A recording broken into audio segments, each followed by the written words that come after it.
자, 그럼 여기서 우리는 의문점을 가질 수 있어요. 왜 육군은 연전연패인데 수군은 연전연승일까? 이순신 장군이 23전 23승을 해요. 불패의 신화입니다. 어떻게 가능했냐면 평범한 교훈입니다. 이거 꼭 가져가셔야 돼요. 자, 따라해 볼까요? 준비하지 않은 자, 망이요.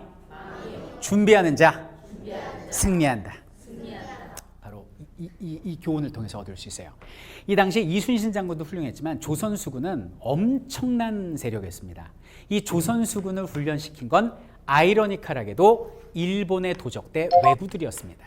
여기는 왜구는 삼국시대부터 출몰하기 시작해서 고려시대에 기승을 부리고요.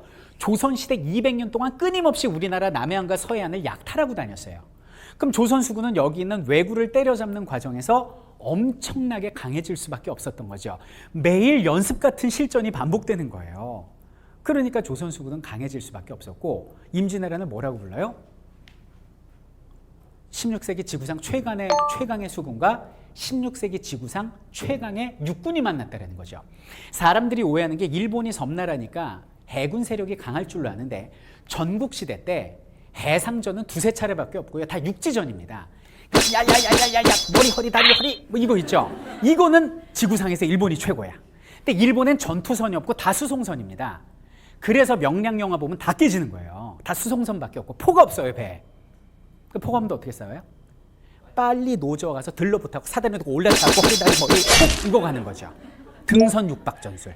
그럼 우리는 어떻게 해야 돼요? 접근하지 못하게 아웃복서를 구사해야 될 거 아니에요. 빙빙빙빙 돌면서 포가 발전을 하는 겁니다. 그래서 좀 이따 우리가 보겠지만 우리나라는 천자총통이라는 포가 만들어져서 완전히 일본을 괴멸시키는 거죠.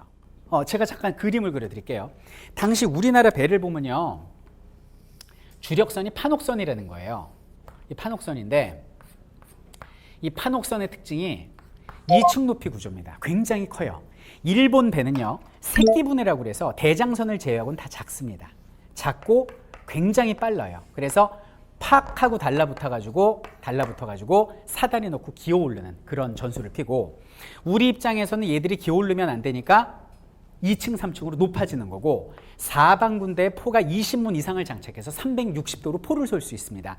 모독에 쏴버리는 거죠. 그리고 얘들은 옛날 왜구 시절부터 물건을 약탈해야 되니까 배를 상하게 하면 안 되잖아요. 그래서 포가 없고 그냥 빠르기만 한 게 얘들의 배인 거죠. 근데 자꾸 기어오르니까 우리는 기어오르지 못하게 하려면 어떻게 해야 돼요? 등껍질을 씌우고 쇠나 칼이나 못을 받고 이 앞에 거북이, 용의 얼굴을 달아서 여기서 포를 쏴버립니다. 이것이 바로 그 유명한 거북선이고 포를 쏜다면 어떻게 하죠? 유황연기, 입냄새를 통해서 적을 완전히 멘탈을 붕괴시키는 이런 방법인데 여기에 이순신이라는 엄청난 소프트웨어가 하드웨어와 만나다 보니까 23전 23승을 안 하면 이상한 거죠. 이게 좋다고 승리하는 건 아니에요. 아니 무슨 고급 스포츠카면 뭐합니까? 무면허 음주자가 운전하면 그게 훌륭한 운전이 되겠습니까? 그러니까 하드웨어와 소프트웨어가 만나서 우리가 이길 수 있었다. 이렇게 보시면 돼요. 그래서 여기 있는 이순신 장군께서 여기를 끊었기 때문에 여기서 의병이 활동할 수 있었고 관군이 활약할 수 있었다. 이렇게 보시면 됩니다. 또 다행히 여기는 명나라가 전쟁 벌어지고 나서 도와주러 옵니다. 그래서 조선, 유성룡의 조선, 그리고 이호성의 명나라, 조명연합군이 여기는 평양을 탈환하면서 전세가 역전돼요.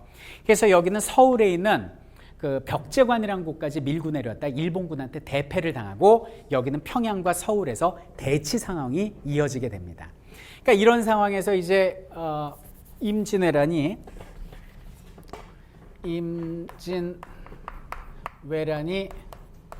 이렇게 해서 이제 2년 전쟁으로 소강 상태에 빠진 거죠. 그러니까 이제 일본 입장에선 휴전 이렇게 된 거죠. 그래서 휴전이 제의되게 됩니다. 이 휴전이 몇 년? 3년이었습니다. 근데 여기는 이제 휴전 3년 동안 막 이제 우리도 전쟁 준비를 하고 이제 전열을 가다듬고 막 이러고 있었단 말이에요. 그러다가 이제 중국하고 일본하고 협상 테이블에 앉았는데 일본이 말도 안 되는 주장을 합니다. 어떤 주장이냐? 좋다. 우리가 물러날 테니까 저 중국 황제의 딸을 공주를 토요토미 히데요시의 첩으로 시집 보내라. 그리고 조선의 경기, 충청, 전라, 경상, 사도를 일본한테 넘겨라. 이게 뭔 소리입니까? 그러니까 중국이 너 미쳤냐? 이러면서 다시 전쟁이 벌어져요. 요것이 정유년의 재차 난이 벌어졌다고 그래서 이것을 정유재란 이렇게 부르는 것이죠. 그래서 다시 일본이 쳐들어오는데 이때 우리 이순신 장군이 멋지게 맞서 싸워요? 아니면 오히려 잡혀가요? 잡혀가는 일이 벌어집니다. 이 선조가 하는 일이 그렇죠 뭐. 어떻게 된 거냐면 이순신은 여기는 전라 좌수사로 왔다가 워낙 승승장구하니까 여기는 전라, 충청, 경상의 삼도수군 통제사가 된 거예요. 그래서 무슨 진짜 바다의 왕자처럼 돼버린 겁니다. 그가 이 해상 권력을 전체를 장악하고 육지에 거의 뭐 70개 고을을 통솔을 했고 우리나라 전군 병력의 50% 이상을 차지하게 됩니다. 그리고 그 이전에는 해안가는 왜구가 출몰해서 위험하다고 해서 사람들이 살기를 기피했는데 이순신 장군의 명성이 높아지면서 모든 백성들이 바닷가로 몰린 거예요. 그러니까 선조가 볼 때는 하나의 이순신 왕국이 건설되는 느낌이었죠. 그러니까 선조가 질투가 많고 의심이 많은 사람이거든요. 뭐야?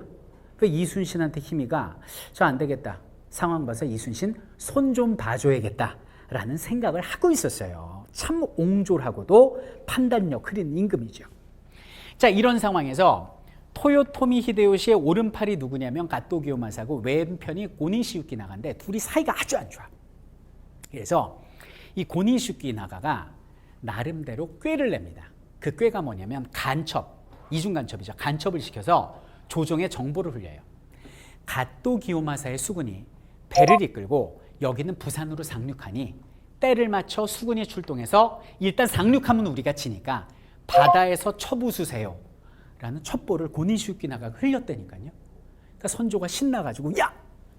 첩보 입수해서 야 이순신! 가토 기요마사 온대 가토! 가고 부산으로 출정해갖고 가가지고 부셔버려 이렇게 명령이 내려와요. 근데 이순신 장군은요 선조의 명령에 주저주저합니다. 그 이유가 요 교훈 꼭 얻으세요. 이순신 장군이 23번 싸워서 23번 이길 수 있었던 건 선승 이후 구전이라고 이겨놓고 싸우기 때문이에요. 딱 적의 정보를 파악하고 우리 아군의 상황을 보고 우리가 유리한 지역인지 우리가 유리한 시기인지를 잘 따져본 다음에 이길 수 있는 전투에만 나갑니다.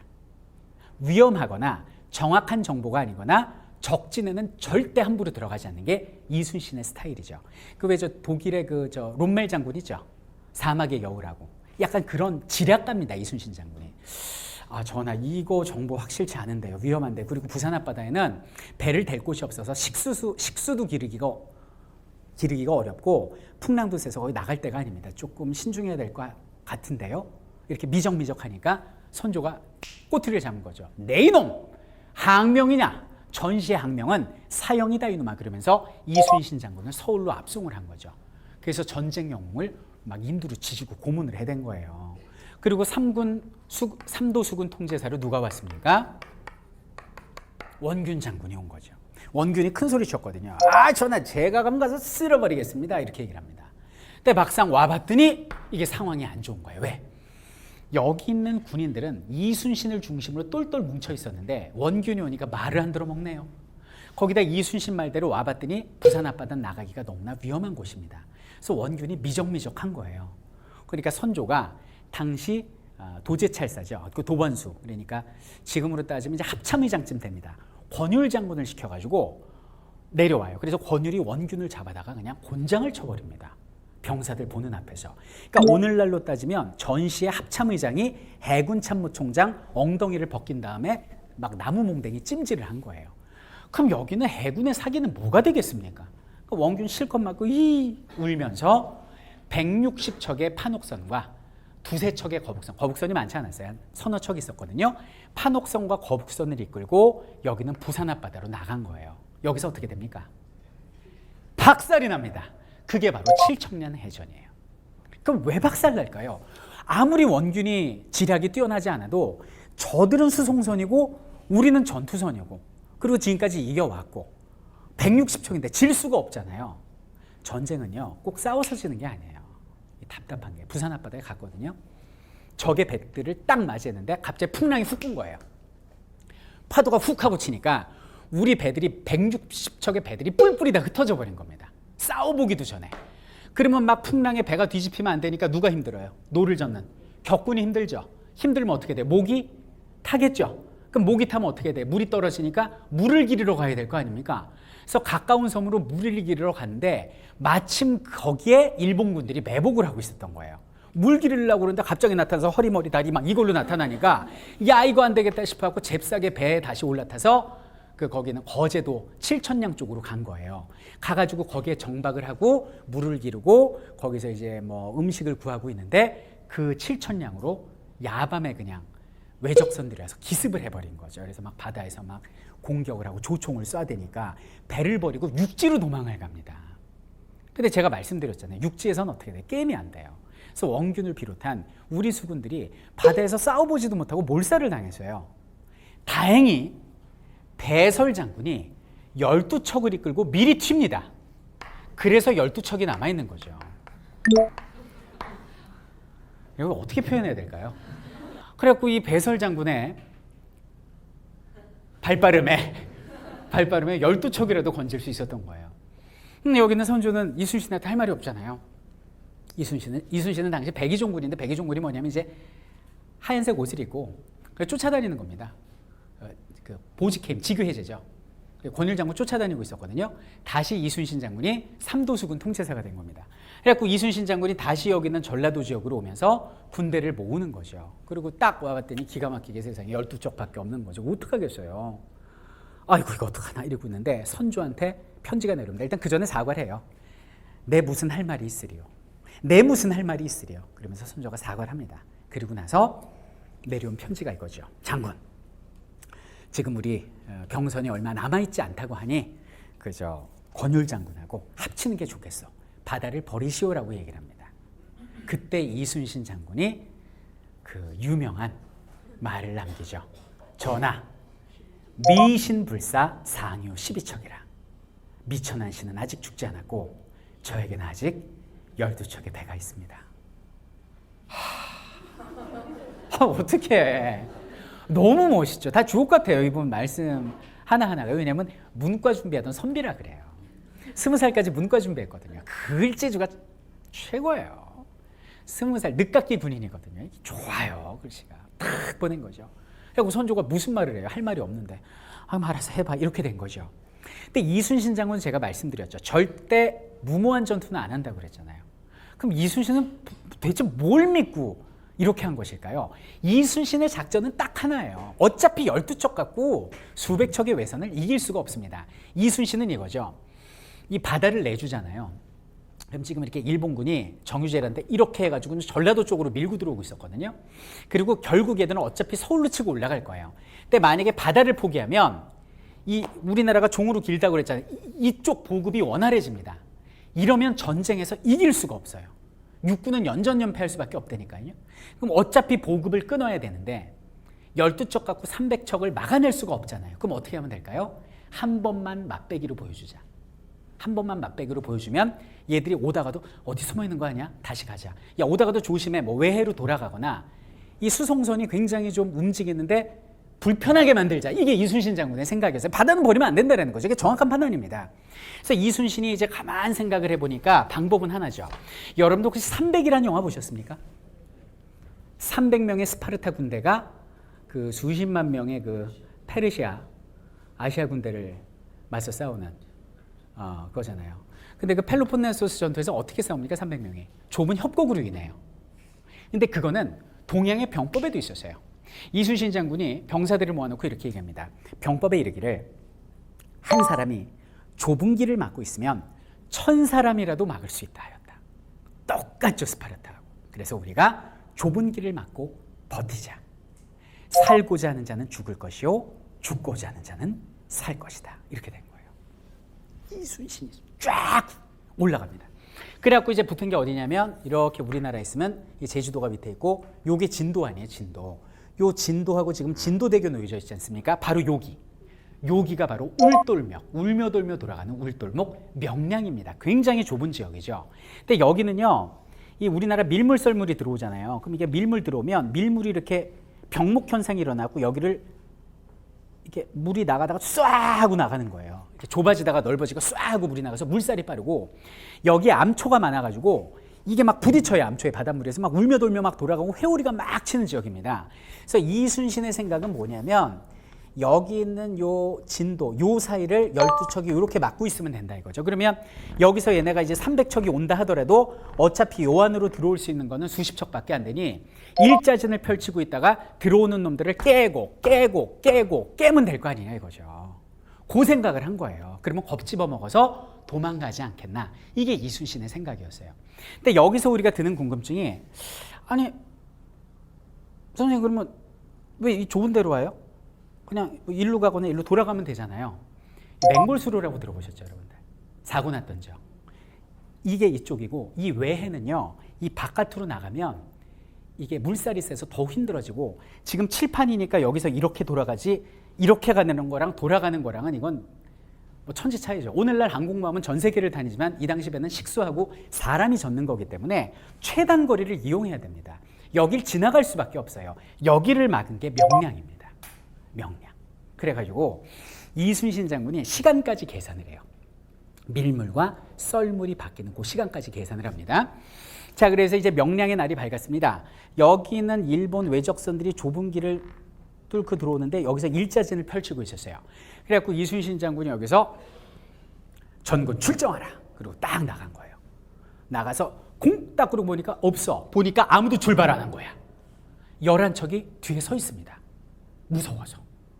토하고 오줌 싸고 막 그랬다는 거예요. 그럼 여기서 이순신 장군 어떻게 해야 돼요?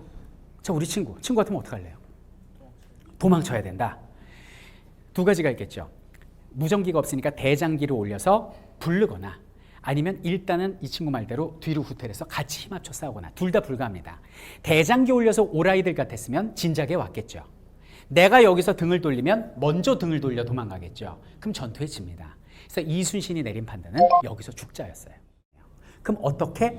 그게 난중일기건 선조실록이건 선조수정실록이건 나오질 않는 거예요. 어떻게 거기 싸웠는지. 그래서 김한민 감독이 나름대로 상상력을 동원해서 그럴듯하게 영화를 만들었기 때문에 이게 그냥 대박이 난 거예요. 아, 저렇게 싸웠나 보다. 이렇게 된 거죠. 또 어떻게 싸웠는지는 알지 모르지만 잘 맞서 싸운 겁니다. 그러니까 뒤에서 바라보고 있던 병사들은 어떤 느낌을 받았을까요? 솔선수범의 리더십 본 거죠. 죽고자 하는 자는 살 것이요 빈말이 아니었구나. 장군님이 혼자서 싸우시는데 우리가 여기서 이러고 있겠냐? 같이 죽자. 김응암 안위의 배가 옵니다. 이순신이 호통을 쳐요. 가까이 와 있다. 내 이놈 안위야. 너 뭐 죽고 싶어? 야, 김응암이 내가 너를 당장 칼로 처단하겠지만은 전세가 급하니까 내가 너한테 공을 세울 기회를 줄게. 같이 죽자 이렇게 되면서 거기서 그냥 불을 뿜습니다. 제일 앞에 있는 외선 31척을 완파시켜버리고 그 뒤에는 외선 70척을 반파를 시킵니다. 그러니까 여기서만 밀물 따라 막 들어오는 족족 여기서 다 파괴가 되는 거예요. 근데 갑자기 바닷물이 멈춰요. 뭐죠? 이제 썰물입니다. 물의 방향이 반대로 이렇게 나가기 시작한 거예요. 그러니까 도와주러 들어오는 외선과 반파되고 완파돼서 완전 쓰레기가 돼가지고 떠있는 그 외적의 배가 뒤엉켜가지고 완전 여기가 난장판이 된 거죠. 그러니까 우리 수군은 군기가 살았는데 이 밖에 있던 이 왜군들은 어떤 생각을 했을까요? 특히 이쪽에 있는 사람이 누구냐면 그 와키사카라고 영화에서는 그 조진웅 씨가 그 역을 맡았는데 옛날에 한산대첩에서 완전 이순신한테 깨지고 금식했던 사람이에요. 트라우마가 있는데 저 사람 뭐냐 이렇게 된 거죠.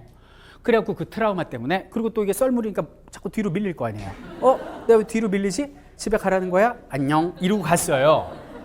만약에 이때 마음 먹고 밀고 들어왔으면 이순신이 졌죠. 왜냐하면 배 실을 수 있는 폭약의 양과 식수의 양이 한정이 돼 있잖아요. 12척밖에 안 되는데. 근데 그리고 또 이순신 장군이 뭘 잘하세요? 저런 걸 잘하지. 인원 많이 보이게 하는 거. 왜 그 짐승들도 이렇게 막 가시 세워갖고 공작이는데 막 가시 세워 크게 이렇게 보고 같은 경우 크게 해서 적한테 약간 그 위압감을 주잖아요. 그래갖고 강강수월래 만들었고 막 그랬다고 그러잖아요. 이렇게 돌고 해서 인원 많아 보이게. 이 뒤에다가 어선을 한 1000척을 띄워놨어요. 일반 그 고기잡이 어선들. 명량에도 나오잖아요. 그러니까 여기는 외적이 볼 때는 앞에 막 연기 나고 정신없는데 뒤에 보니까 막 배들이 되게 많거든요. 뭐지? 그러면서 간 거예요. 이게 기적의 승리 명량입니다. 여기까지만 다들 아시는데 이 다음에 이순신 장군이 얼마나 뛰어나냐면 어떻게 해야겠어요? 여기에 계속 진치고 버텨요? 그러길 바라겠지만 그거는 장군으로선 빵점이죠. 12척인데 죽을 일이 있어요. 후퇴해야죠. 후퇴는 화끈하게. 이게 이순신입니다. 쭉 올라가요. 그리고 여기는 태안반도 근처까지 오게 됩니다. 그래갖고 그 다음에 이제 외인들이 정신 차리고 이순신 잡으러 왔는데 없어요. 여기까지 왔는데 없어요. 귀신이다. 이렇게 된 거죠. 사라진 겁니다. 그래갖고 여기는 이순신 장군은 후퇴한 다음에 어떤 생각을 하냐면 이 명량이 벌어졌던 때가 이제 그 양력으로 따지면 이제 거의 11월 다 돼가는 해였어요. 겨울이 되면 바람이 세져서 수군의 활동이 있을 수가 없고 이 보급 자체가 불가능해요. 그러니까 어차피 겨울까지만 버티면 되거든요. 진눈깨비가 내렸다고 실록에 나와 있습니다. 그러니까 여기까지 후퇴한 다음에 알아서 물러갈 거야라고 생각을 했고 계속 이순신이 어디에 숨어 있나 낭비하고 삽질을 한다고 그러죠. 계속 헛발질하던 왜군들은 결국 누가 몰아내요? 이순신 장군이 아닌 동장군이 몰아내게 됩니다. 더 이상 수색이 불가한 거예요. 그래가지고 겨울이 찾아와가지고 일본의 수송을 막았다니까요. 이게 박수 좀 한번 쳐. 아니 이거 좀 조선왕조실록이지만 얘기를 안 하고 어떻게 말이 안 나오죠? 이런 분이 있으시냐고요. 그래서 정말 최고의 무장은 이순신이다 이렇게 보시면 되겠는데 문제는 여기는 이제 명량에서 승리하고 다음 해가 됐습니다. 1598년이 됐어요. 토요토미 히데요시가 죽었어요. 그럼 전쟁이 끝났습니다. 그럼 전쟁이 끝났으면은 이제 뭐 싸울 이유가 없잖아요. 중국, 일본, 조선 군인 중에 싸우고자 하는 군인은 아무도 없었는데 이순신 장군만 싸우고자 한 거예요. 이유는 뭘까요? 당시 작전권을 갖고 있던 명나라 장수 진린을 찾아갑니다. 그리고 울었대요. 울면서 호소해요. 장군, 저들을 이대로 보내면 우리를 업수히 여기고 다시 쳐들어올 겁니다. 저들은 평화롭게 사는 우리 백성들을 도륙하고 죽이고 우리의 영토를 짓밟은 자들입니다. 용서할 수 없습니다. 나가 싸울 수 있게 해주시오. 거기에 진린이 감동을 받고 갑시다 이렇게 된 거죠. 그래서 도망가는 왜군을 쫓아가서 섬멸한 전투가 임진왜란의 마지막 전투, 이 정유재란의 마지막 전투 바로 노량해전이 되는 거죠. 그런데 정말 드라마틱하게 여기는 노량해전에서 이순신은 적의 흉탄을 가슴에 맞고 목숨을 잃게 되고요. 그리고 유언이 뭡니까? 나의 죽음을 적들에게 알리지 마라. 죽는 그 순간까지 전투와 전쟁과 우리 백성들의 안위를 걱정했던 사람이 바로 이순신이다. 이렇게 보시면 되겠습니다. 어떻게 이런 선조 같은 무능한 임금 아래 이런 정말 명장이 나왔는지 지금도 이해가 가지 않습니다. 그런데 가슴 아픈 것은 이순신이 죽는 이날 요 시기에 바로 유성룡도 파직이 된다라는 것이죠. 이 유성룡은 누구냐면 이순신의 3년 선배고 동네에서 같이 뛰놀던 어릴 적 친구입니다. 3살이 많아요. 형이에요, 형. 근데 유성룡이 임진왜란 때 영의정의 제수가 되거든요. 이 유성룡이 외란 직전에 이순신을 전라좌수사로 천거하고 그리고 권율 장군을 천거한 사람이 바로 유성룡이고 실제 전쟁의 총책임자, 총사령관이 유성룡이었어요. 근데 이제 전쟁에 토요토미가 죽고 전쟁이 끝났는데 누군가는 전쟁의 책임을 져야 될 거 아닙니까? 그래서 그 책임을 선조는 유성룡에게 돌립니다. 그래서 유성룡이 파직당하고 바로 이순신이 죽게 된 것이죠.